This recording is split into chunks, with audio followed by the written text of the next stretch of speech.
لا شريك لك.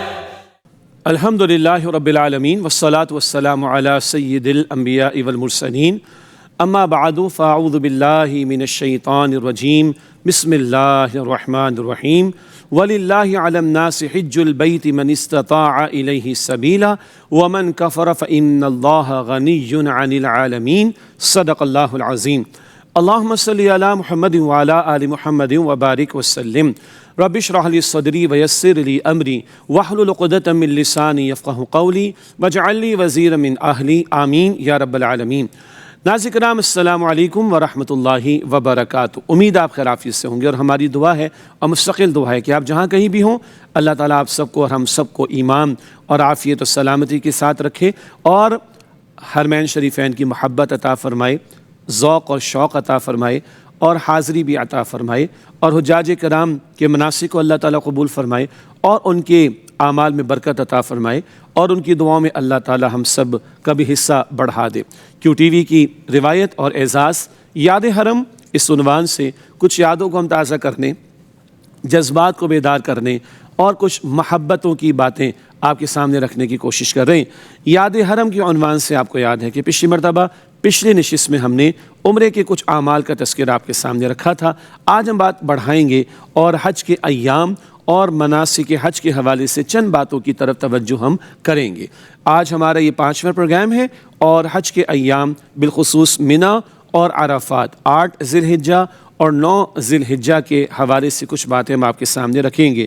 4 باتیں آپ کے سامنے رکھیں گے منا اور عرفات کے تعلق سے اور اس کے بعد مکہ مکرمہ کی برکات کا تذکرہ رکھیں گے آپ کے سامنے کل 7 باتوں کی روشنی میں. تو آج 4 جمع 7 باتیں پھر آ گئیں، 11 باتیں آ گئیں. 4 باتیں منا اور عرفات کے تعلق سے اور 7 باتیں مکہ مکرمہ کی برکات کے تعلق سے. یہ بات تو آپ کے علم میں ہے اور ہم سب کے علم میں ہے کہ اعمال حج شروع ہوتے 8 ذی الحجہ سے اور یہ 12 ذی الحجہ تک چلتے ہیں. زیادہ سے زیادہ 13 ذی الحجہ، جن لوگوں کو 13 ذی الحجہ کی بھی رمی کرنی ہوتی، جمرات پر کنکریاں مارنا، وہ 13 تک قیام کرتے ہیں اور یہ مسنون ہے، یہ اللہ کے نبی علیہ السلام کی سنت ہے. البتہ 12 تک کی رمی کرنا یہ لازم ہے. تو 8 ذی الحجہ سے 12 ذی الحجہ اور زیادہ سے زیادہ 13 ذی الحجہ یہ حج کے ایام بنتے ہیں. اس بات کو ہمیں ذہن میں رکھنا چاہیے. آئیے 8 ذی الحجہ کی بات آپ کے سامنے رکھتے ہیں اور یوم الترویہ کہلاتا ہے. یوم الترویہ اس دن عربوں کا مزاج تھا، معمول تھا، وہ جانوروں کو کھلاتے تھے، پلاتے تھے، تازہ دم کرتے تھے کیونکہ آگے منا سے پھر عرفات اور دیگر اعمال بھی ان کو انجام دینے ہوتے تھے. بہرحال وہ یوم الترویہ کہتے تھے اس دن کو 8 ذی الحجہ کو. اور 8 ذی الحجہ حجاج کرام جاتے منا کی طرف. منا میں ایک بہت بڑی، اس بہت کو اور طویل کر لیں آپ، بہت بڑی خیمہ بستی کا قیام عمل میں آتا ہے. اور عجیب بات ہے، ساری دنیا سے مسلمان لبیک اللہم لبیک کی صدائیں لگاتا ہوا عمرہ کرتا ہے پہلے آ کر عام طور پر، اور ساری دنیا سے مسلمان آتا ہے، روتی آنکھوں سے بیت اللہ شریف کو دیکھتا ہے اور اس سے لطف کا اظہار کرتا ہے، محبت کا اظہار کرتا ہے، عقیدت کا اظہار کرتا ہے، جو کچھ بھی آپ کہیں. لیکن حج کے ایام شروع ہوتے اللہ تعالیٰ گویا فرما رہے کہ چھوڑ دو میرے گھر کو. ایسے ہی ہے جی، اللہ کے گھر کو چھوڑ کے جاؤ بھائی، اور ہوٹل کو بھی چھوڑ کے جاؤ، اپنے ساز و سامان کو بھی چھوڑ کر جاؤ. چھوٹا سا لٹکانے والا بیگ ہی عام طور پر ساتھ رہتا ہے. کہاں؟ منا کے خیموں میں جا بسو. اچھا بھائی، ہم تو ساری دنیا سے خانہ کعبہ کو دیکھنے کو آئے تھے. بالکل دیکھنے کو آئے تھے، زمین پر اہم ترین مقام ہے، افضل ترین مقام ہے، مگر اب اللہ کا حکم کیا ہے؟ منا کے خیموں میں چلے جاؤ. یہ ہمارے گھر کو چھوڑ کر چلے جاؤ، یہ ہوٹل وغیرہ کو بھی چھوڑ کر چلے جاؤ. حج کیا ہے؟ سفر محبت ہے نا، اور دیوانگی کا اظہار ہے اللہ کی خاطر، معمول سے نکل جانے اور روٹین سے ہٹ جانے کا نام ہے. اور 8 ذی الحجہ ہے، یوم الترویہ ہے. تو جن لوگوں نے تو حج قران کی نیت کر رکھی ان کا تو عمرے کے بعد احرام جاری. باقی لوگ حج تمتع جو عام طور پر ادا کرتے ہیں وہ عمرہ کر کے احرام کھول دیتے. اب 8 تاریخ کو احرام باندھنا ہوگا اور یہ ہے 8 ذی الحجہ. اور اب جانا ہے خیموں کی طرف منا کے قیام کے لیے.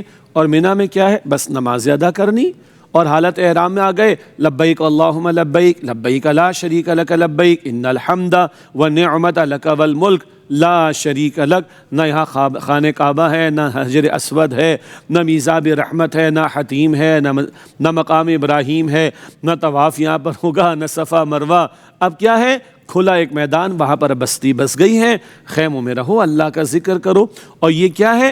یہ اپنے آپ کو وارم اپ کر رہے ہیں، باقی سارے معاملات سے کٹ جاؤ، اللہ کے ذکر کی طرف لگ جاؤ، اللہ کے لیے یکسوئی اختیار کر لو۔ یہ وارم اپ ہو رہے 9 ذی الحجہ کے لیے جو عرفہ کا دن ہے۔ آئیے 9 ذی الحجہ کی طرف چلتے ہیں، جس کو یوم العرفہ کہا جاتا ہے۔ اور حدیث مبارک میں رسول اکرم صلی اللہ علیہ وسلم نے ارشاد فرمایا، الحج عرفہ، حج تو عرفہ یعنی عرفات کی حاضری کا نام ہے۔ باقی اعمال میں اونچ نیچ، کمی بیشی، پلس مائنس ہو جائے تو کہیں دم دینا ہوگا، کہیں صدقہ دینا ہوگا، کام چل جائے گا، لیکن عرفات نہیں پہنچے تو حج نہیں ہوگا۔ الحج عرفہ، حج تو عرفات کی حاضری کا نام ہے۔ اسی لیے جن لوگوں کا مشاہدہ ہے ان کو معلوم ہے کہ جب عرفہ کا دن ہوتا ہے تو وہ حجاج جو کسی وجہ سے کوئی ایکسیڈنٹ کا معاملہ پیش آ گیا، کوئی بیماری کا معاملہ پیش آ گیا، کوئی آپریشن کی نوعیت پیش آ گئی، تو ان کے لیے سعودی حکومت کوشش کرتی ہے کہ ایمبولنس میں ان کو تھوڑی دیر کے لیے عرفات کے میدان میں لایا جاتا ہے اور پھر واپس لے جاتے ہیں۔ سبحان اللہ، عرفات کی حاضری ہو گئی، باقی جو کچھ کمی ہے اس کا ازالہ ہو جائے گا، اس کے کوئی دم دے دیا جائے گا، کوئی صدقہ دے دیا جائے گا۔ تو ان حجاج کو جو زخمی ہو جاتے ہیں، کسی وجہ سے ایکسیڈنٹ ہو گیا، یہ آپریشن کی نوبت پیش آ گئی، ہاسپٹلائز ہو گئے، اہتمام کیا جاتا ہے۔ کیوں؟ عرفات نہیں پہنچے تو حج نہیں ہوگا۔ کیا ہے عرفات؟ ایک کھلا میدان ہے، لیکن حج کا رکن اعظم وہیں انجام دینا ہے۔ کوئی وہاں پر خانہ کعبہ نہیں، کوئی وہاں پر صفا مروہ نہیں، کچھ اور وہاں پر نہیں، کھلا میدان ہے۔ پورا سال اس میدان میں جا کر بیٹھو کچھ نہ ملے، اور 9 ذی الحجہ کو عرفہ کا دن نہ آؤ تو حج ہی نہیں ہوگا۔ اللہ اکبر کبیرہ۔ یہ ہے عرفات کی حاضری۔ اچھا، عرفات کے میدان میں کیا کرنا ہے؟ نماز اپنے وقت پر ادا کرنی ہے، خطبہ سن لیا مسجد نمرہ میں ٹھیک، ورنہ اپنے خیموں میں بیٹھیں، ریڈیو پہ سن لیا ٹھیک ہے، ورنہ کوئی مسئلہ نہیں۔ اور کیا کرنا ہے؟ نمازیں ادا کرنی ہے، اس کی تفصیل میں جانے کا موقع نہیں۔ اور کیا خاص کام ہے؟ نہ روزہ رکھنا ہے، نہ کوئی لمبے چوڑے نوافل کا اہتمام ہے، نہ کچھ اور اعمال کا نام ہے، بس کھڑے ہو جاؤ اور وقوف کرو، وقوف عرفہ۔ یہ کھڑا ہونا یہ بڑا رکن ہے، وقوف عرفہ، اور رکن اعظم ہے حج کے موقع پر۔ اور یہ عرفات کے میدان میں کیا ہے؟ ہاتھ اٹھا کر کھڑے ہو کر دعائیں مانگتے رہو۔ معمول کی عبادات ہیں، معمول کی جو مستقل عبادات ہیں، بھئی تلاوت کثرت سے، نوافل کثرت سے، روزے کا اہتمام، کچھ نہیں، مانگو مانگو مانگو اور غروب آفتاب تک مانگتے رہو۔ یہ کیا بتایا جا رہا ہے؟ جو کہتے جائے کرتے جاؤ، جو کہتے جائیں وہ کرتے جاؤ۔ روتے ہوئے آئے تھے بیت اللہ کو دیکھنے، چھوڑ دو بیت اللہ کو، جاؤ منی میں۔ وارم اپ ہو گیا، 9 ذی الحجہ کا دن، عرفہ کا دن آ گیا، اب کھڑے ہو کر دعائیں مانگتے رہو۔ سبحان اللہ۔ یہ ہے جو اللہ کے رسول علیہ السلام کی تعلیم کے مطابق ہمیں یہ اعمال انجام دینے ہوتے ہیں عرفات کے میدان میں۔ اور اللہ کے رسول علیہ السلام نے مستقل دعائیں مانگی، اور اتنا ہاتھوں کو بلند کر کے کہ بغل مبارک صحابہ کہتے نظر آ رہی، اور اتنے بلند ہاتھ عام طور پر حضور نے کبھی نہیں بلند کیے اس انداز سے کہ بغلیں اگر میں اور بلند کروں تو دیکھیے اس قدر معاملہ، اور اس قدر معاملہ، اور اس قدر معاملہ۔ اور صحابہ کہتے بلند کر کے ہاتھوں کو حضور نے مستقل دعائیں کی۔ اللہ اکبر۔ خاص دعائیں بھی نہیں، جو مانگنا چاہو مانگو۔ ہاں، حضور نے فرمایا صلی اللہ علیہ وسلم، ہر نبی نے کیا یہاں پر الفاظ ادا کیے؟ لا الہ الا اللہ وحدہ لا شریک لہ لہ الملک ولہ الحمد یحیی و یمیت وہو علی کل شیء قدیر۔ لا الہ الا اللہ، اللہ کی توحید، اللہ کی توحید، اللہ کی توحید۔ سارا حاصل، ساری ایمانیات کا حاصل توحید پر کاربند ہو جانا۔ ساری اس کائنات کی سب سے بڑی سچائی اللہ کی توحید، اس کی گواہی۔ اللہ اکبر کبیرہ۔ یہ ہے عرفات کی حاضری۔ روٹین سے نکال دیا، ادھر نہیں آؤ گے تمہارا حج نہیں ہوگا۔ سبحان اللہ۔ معمول سے ہٹا دیا، مانگو مانگو۔ اسی طرح عرفات میں جیسے تم کھڑے ہو، اسی طرح اللہ کے سامنے کھڑا ہونا ہے۔ وَكُلُّهُمْ آتِهِ يَوْمَ الْقِيَامَةِ فَرْدًا۔ قرآن پاک بتاتا ہے سورہ مریم کی آیت نمبر 95 میں، 95 میں، ہر ایک تم میں سے اکیلے اکیلے اللہ کے سامنے پیش ہوگا۔ یہ عرفات کا میدان یہ آخرت کے میدان کی یاد دہانی کراتا ہے۔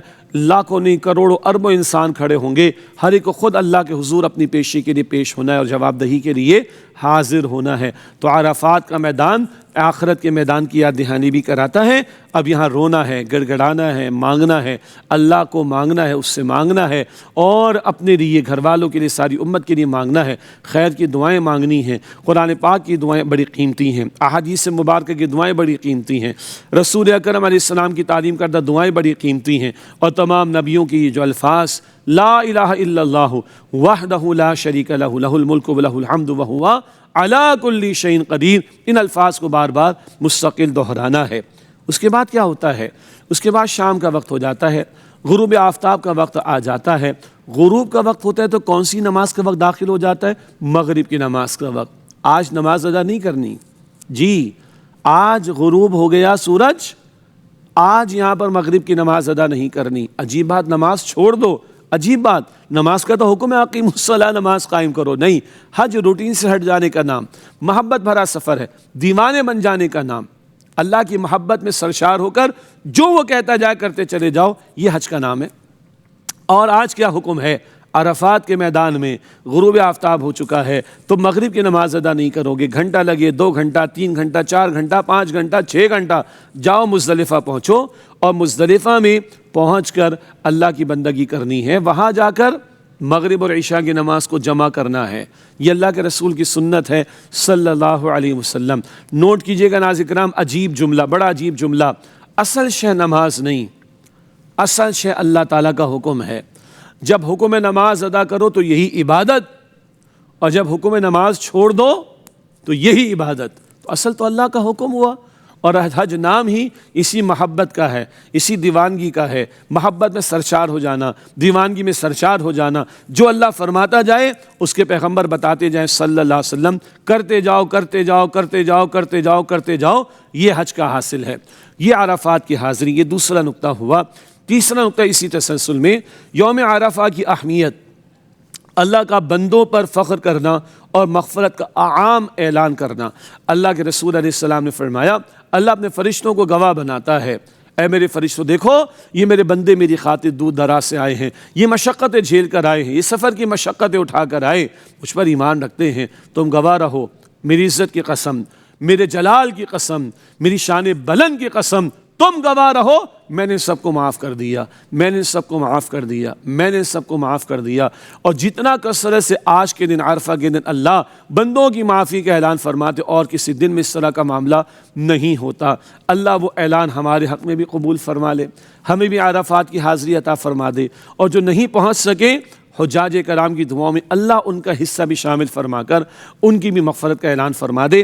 اللہ تعالی ہمیں توفیق دے۔ یہ یوم عرفہ کی اہمیت ہے۔ ہاں، عرفات کے میدان میں تو حجاج اللہ سے مانگنے میں لگے ہوئے ہیں، بقیہ مسلمانوں سے کہا گیا کہ وہ 9 ذی الحجہ کے دن روزے کا اہتمام کریں، اس کا اپنی جگہ بڑا اجر و ثواب ہے جو اللہ کے رسول علیہ السلام نے بیان فرمایا۔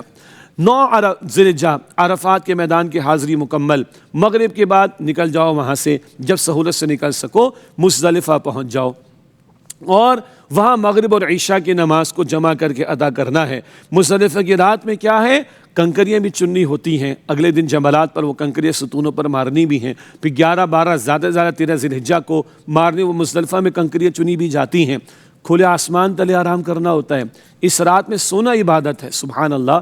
ہر رات میں تہجد عبادت، رات کا قیام عبادت، بڑا مبارک عمل، مگر اس رات میں سونا عبادت ہے۔ مغرب اور عشاء کی نماز جمع کر کے ادا کر لی جائے، کنکریاں جمع کر لی جائے، اور رات کو سویا جائے۔ یہ سنت ہے رسول اکرم صلی اللہ علیہ وسلم کی۔ اور غور کریں، جن کو بھی تجربہ ہے، جن کو بھی مشاہدہ ہے، جن کا بھی ایکسپیرینس ہے، نہ وہاں خیمے ہوتے ہیں، عرفات میں تو پھر بھی خیمے مل جاتے ہیں، اور کوئی نہ کوئی اے سی بھی لگا ہوتا ہے، کوئی نہ کوئی کارپیٹ بھی بچھا ہوتا ہے، کھانا پینا بھی اس کی ریل پیل ہوتی ہے۔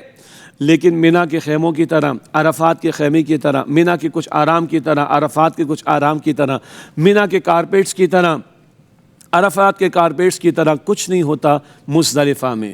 کہیں کسی کے پاس چادر، کہیں کسی کے پاس چٹائی، ورنہ کوئی ویسی سڑک پہ لیٹ گیا، کوئی ویسے پتھروں پر سو گیا، کوئی ویسی کنکریوں پر سو گیا، اور نیند بڑی زبردست آتی ہے۔ نہ پنکھا ہے، نہ فریج ہے، نہ بیڈ ہے، نہ کوئی صوفہ سیٹ ہے، نہ کچھ اور آسائشیں ہیں، تب بھی بندہ سو جاتا ہے۔ فَبِأَيِّ آلَاءِ رَبِّكُمَا تُكَذِّبَانِ، پس تم اپنے رب کی کن کن نعمتوں کو جھٹلاؤ گے۔ وَإِن تَعُدُّوا نِعْمَتَ اللَّهِ لَا تُحْصُوهَا، 2 مرتبہ قرآن پاک میں آیا، اور اگر تم اللہ تعالیٰ کی نعمتوں کو شمار کرنا چاہو بھی تو شمار نہیں کر سکتے۔ کس قدر اللہ نے عطا فرمائی، اللہ دکھا رہا ہے کمرے کے بغیر بھی، بیڈ کے بغیر بھی، صوفے کے بغیر بھی، پنکھے کے بغیر بھی، اے سی کے بغیر بھی، لائٹ کے بغیر بھی، دیگر آسائشوں کے بغیر بھی تم سو سکتے ہو۔ کس قدر اللہ نے تمہیں عطا کیا، یہ معرفت بندے کو ملتی ہے، یہ بندے کو اللہ کی نعمتوں کا ادراک ہوتا ہے، اور بڑی زبردست نیند اس رات میں آتی ہے۔ یہ ہے مزدلفہ کی شب، اور اگلے دن صبح فجر کی نماز ادا کرنے کے بعد بھی وقوف ہے۔ مزدلفہ کے میدان میں بھی قبلہ رخ کھڑے ہو کر دعا کرنا، اس کو وقوف کہا جاتا ہے۔ وہ جو ہے جیسے عرفات میں وہ فرض ہے، یہ واجب کے درجے میں ہے۔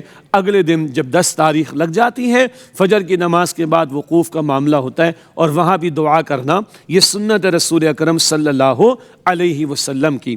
تو حج کے ایام کے بارے میں 8 ذی الحجہ اور 9 ذی الحجہ کی ہم نے بات کی، مینا کا ذکر بھی آیا، عرفات کا بیان بھی ہوا، عرفہ کے دن کی اہمیت بھی ہمارے سامنے آئی، اور مزدلفہ کی رات کیسے گزاری جائے تذکرہ ہمارے سامنے آ گیا۔ آگے بڑھتے ہیں، مکہ مکرمہ کی برکات میں چاہوں گا آپ کے ہمارے سامنے آ جائیں۔ 7 باتیں میں آپ کے سامنے رکھنا چاہوں گا مکہ مکرمہ کی برکات کے اعتبار سے۔ پہلا نقطہ بڑا پیارا، بڑا دل سے سننے والا، دائمی رونق۔ کیا مطلب؟ دنیا کا وہ واحد مقام جو 24 گھنٹے آباد رہتا ہے اور طواف کبھی نہیں رکتا۔ میں دنیا کے ایئرپورٹس کی بات نہیں کر رہا، 24 گھنٹے آباد رہنے والے دنیا کے بڑے بڑے ہیڈ آفیسز کی بات نہیں کر رہا، اللہ تعالیٰ کے گھر کے طواف کی بات کر رہا ہوں، جو صرف فرض نماز کی فرض رکعتیں ادا کرنے کے دوران میں رکتا ہے۔ اس سے فرض نماز کی اہمیت کا اندازہ ہوتا ہے۔ بس فرض نماز کی فرض رکعتیں ادا کرنے کے دوران میں طواف رکتا ہے، ورنہ یہ گھر بھی آباد رہتا ہے، یہ رونق بھی چلتی رہتی ہے، اور یہ طواف کبھی نہیں رکتا۔ یہ برکت ہے مکہ مکرمہ میں اللہ کے گھر کی۔ نمبر 2، روحانی سکون۔ ویسے تو اللہ کے ذکر سے اطمینان ملتا ہے، سورہ رعد کی آیت نمبر 28 ہے، الا بذکر اللہ تطمئن القلوب، آگاہ ہو جاؤ، دلوں کو اطمینان اللہ کے ذکر سے ملتا ہے۔ البتہ مکہ مکرمہ میں داخل ہوتے ہی دلوں سے دنیاوی پریشانیاں ختم ہو جاتی ہیں۔ تھوڑا اسمارٹ فون کو بھی آرام دے دے نا تو بہت ساری ٹینشن ویسے بھی کم ہو جائے گی، مگر جب اللہ کے گھر کا دیدار ہوتا ہے، اب جو روحانیت ملتی ہے، اب جو سکون ملتا ہے، اب جو قلبی تعلق اللہ سے کام اس کا لگ جاتا ہے اور تعلق بڑھنا شروع ہو جاتا ہے، لٹرلی سچی سی بات یہ ہے، ایک سکون کی کیفیت جو بندے کو میسر آ جاتی ہے، اور گویا پوری کائنات گویا کہ گردش میں ہے، بندہ اللہ کے گھر کا طواف کرتا ہے، اب اس کا دل بھی گردش میں اللہ کے ذکر سے جڑا رہے تو بندے کو سکون اور اطمینان ملتا رہتا ہے۔ تیسری بات، مساوات کا درس۔ یہی مکہ مکرمہ جب آنا ہے حج کے لیے، عمرے کے لیے، تو پروٹوکولز ہے نا، یہ احرام کی 2 چادروں میں آنا ہے، بادشاہ اور فقیر ایک ہی لباس میں آ جاتے ہیں اور ایک ہی صف میں کھڑے ہو جاتے ہیں۔ یہ مساوات کا درس ہے، کروڑوں کا مالک ہو یا عام بندہ مسلمان ہو، جب اس ایک ہی لباس میں کھڑے ہوتے ہیں، ایک ہی امام کے پیچھے کھڑے ہوتے ہیں، اس سے بڑا ڈیمونسٹریشن ایکوالٹی کا، مساوات کا اور کیا ہو سکتا ہے۔ چوتھی بات، تاریخ کا مشاہدہ۔ جی، تاریخ اسلامی کا مشاہدہ، سیرت النبی علیہ السلام کے واقعات کے تعلق سے کچھ مشاہدات ہمیں میسر آتے ہیں۔